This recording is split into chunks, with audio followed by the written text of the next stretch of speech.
بسم اللہ الرحمن الرحیم اعوذ باللہ من الشیطان الرجیم بسم اللہ الرحمن الرحیم اللہم صلی علی محمد و آل محمد۔ درود و سلام ہو محمد و آل محمد کی ذوات قدسیہ پر، اور مومنین کرام آپ جہاں جہاں بھی آباد ہیں سلامت اور محفوظ رہیں۔ گرم پانی سے وضو کرنے سے حدیث میں کیوں ممانعت وارد ہوئی ہے؟ گرم پانی سے احادیث میں جو منع کیا گیا ہے وضو اور غسل کرنے سے، اس کی وجہ بھی بیان کی گئی ہے۔ محدثین نے جن ابواب میں یہ احادیث نقل کی ہیں، رسول اللہ صلی اللہ علیہ وآلہ وسلم اصحاب کو اور ازواج کو اس پانی سے وضو اور غسل کرنا سے منع فرماتے تھے جو سورج کی تپش سے گرم ہو گیا ہو،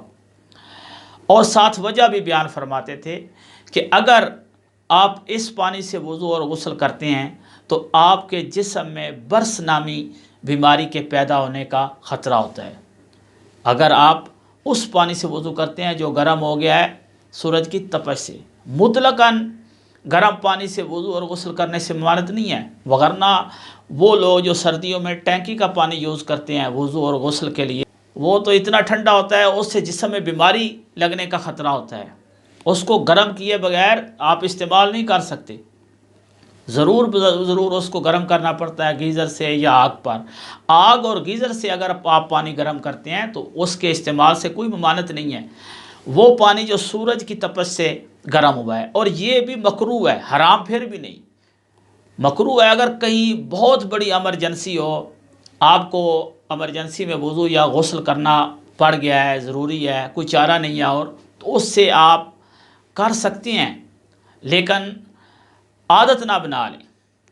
اور کوشش کریں کہ اس مکروہ سے بچیں۔ اس میں اپنے ہی جسم کا فائدہ ہے کہ اگر ایسا پانی جو سورج کی تپش سے گرم ہو جاتا ہے اور وہ آپ بار بار یوز کرتے ہیں تو برص نامی بیماری وہ پیدا ہو جائے گی، پھر اس کتنی وہ ضرر رساں ہے، اس کا علاج کرنا پڑے گا، اور کیا اس کے اثرات ہوں گے، وہ خود انسان کی صحت کے لیے نقصان دہ ہے۔ آخر میں مومنین سے التماس ہے دعاؤں میں یاد رکھا کریں۔ والسلام علیکم ورحمۃ اللہ وبرکاتہ۔